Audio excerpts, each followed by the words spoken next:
après ma jox kàddu ambassadeur Arabie Saoudite mu gën leen leeralal mesures yi nga xam ni gouvernement Arabie Saoudite jël nañ ko. kon maa ngi nuyu sama naataangoo yi fi nekk di ministre de l'intérieur, ministre de l'action sociale ñuy nuyu di sargal ambassadeur Arabie Saoudite di nuyu délégué général au pèlerinage ak équipe am di nuyu voyagistes yi fi nekk yépp. ma bëggoon ci turu président Macky Sall président de la République du Sénégal ma di leen sant di leen gërëm ci wuyu bi ngeen ñu wuyu si tey ji wuyu jàmm surtout ajjuma la te ajjuma ci waxtu wi dañuy faral di jàpp ñun ñëpp. tey jii nag waxtaan bi li ko waral mooy dafa am feebar bi dugg ci àdduna bi commencé ëppi loxo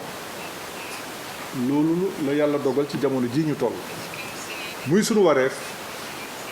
ñëpp réew yëpp ku ci nekk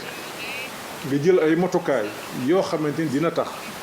feebar bi bañ a law di lor askan wi. fi ñuy wax ak yéen ni feebar bi téeméeri réew am nañ ko fi ñuy wax ni tey jii loolu moo tax gouvernement wu Arabie Saoudite yàlla def li ñu gën a fonk ci islam nekk fa. ñoom ñu am responsabilité bu rëy ci àdduna bi jël ay décisions fan yi passé notamment le 27 février yónnee woon nañu benn bataaxal dakkal joxe visa moo xam visa visite la moo xam visa umra la ambassadeur bi dina ci ñëwaat léegi. loolu di ci ñun xew-xew bu rëy ndax Sénégal aada woon nañu bu koor gi jegee ñu organiser wu di dem ci umra en masse. ci gàttal ba fi ñuy wax ak yéen nii gouvernement Arabie Saoudite jàpp na ni ren du mën a jox kenn visa. kon ñun ñi nga xam ni yéen ñi nga xam da ngeen di liggéey ci loolu ñu ngi leen di ñaan aussi ngeen jël seen matukaay bañ ko organiser pour ñu bañ coow loo xam ni mën na am ci sunu biir réew. ndax fiix koor gi xat na te jàngat bi ñu am ci feebar bi jàpp nañ ni lépp du mën a jeex ni ñu ko bëggee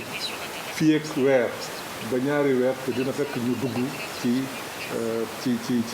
ñu nekk ci koor gi. kon loolu gouvernement du Sénégal waroon nañ leen ko yégal pour ngeen xam ko yéen ñëpp ndax président Macky Sall li ko yitteel mooy transparence lépp loo xam ni ñëw na ci réew mi wala am nañ ko ci réew mi nañ ko wax ak askan wi nu mu gën a leeree pour ñu xam ndax li ko yittee rek mooy na askan wi xam lii dëgg ci li muy def.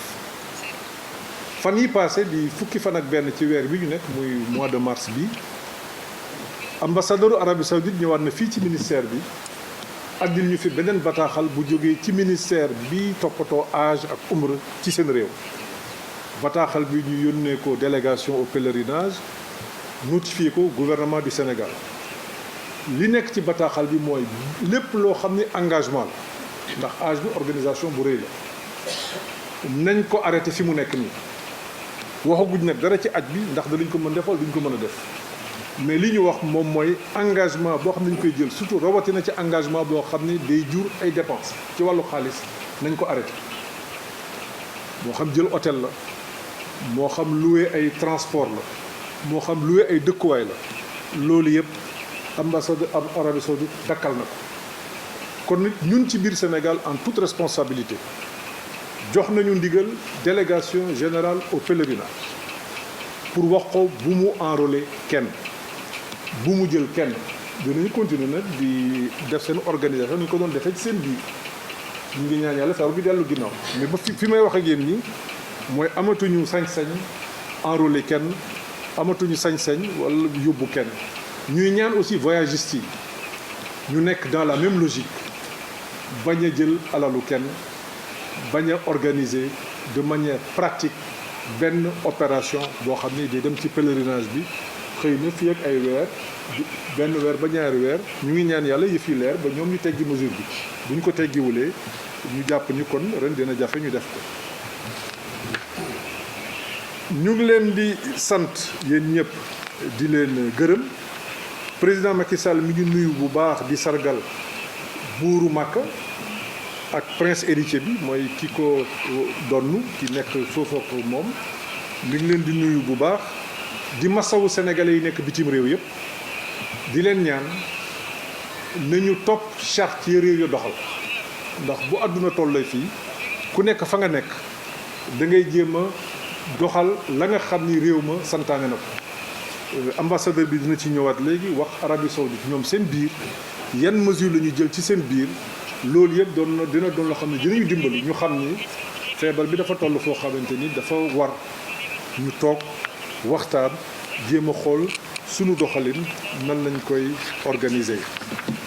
ñu leen di sant ñëpp may sant bu baax ministre de l'intérieur xat na lool xam naa ko mën naa ko seede dëgg-dëgg maa ngi koy sant bu wér. di sant ministre de la santé di ko ñaanal ndax loolu la ñu mën fi mu nekk bu ñu la dénkee département yàlla dogal lu mel ni dugg ci réew mi non seulement on fait preuve de solidarité ñoo bokk équipe ñoo bokk mbir mi mais aussi dañ koy ñaanal parce que nit ki bu nekkee ci bu amee ay responsabilité yëf yi métti mënuñu lu dul ñaanal ko di ñaan yàlla wàccee ci réew mi jàmm incha allah sunu ambassade yi nekk bitim réew ak consulat yi en fonction des situations dinañuy évaluer d'ores et déjà sunu consulat bi nekk Milan danañ ko wax mu tëj ñuy liggéey ak nit ñi par téléphone parce que loolu la gouvernement italien santaane fi mu nekk nii bu suñu coobare bu ñu sañoon nit ku am soxla boo ñëwee ñu fajal la ko mais bu tolloo fii nag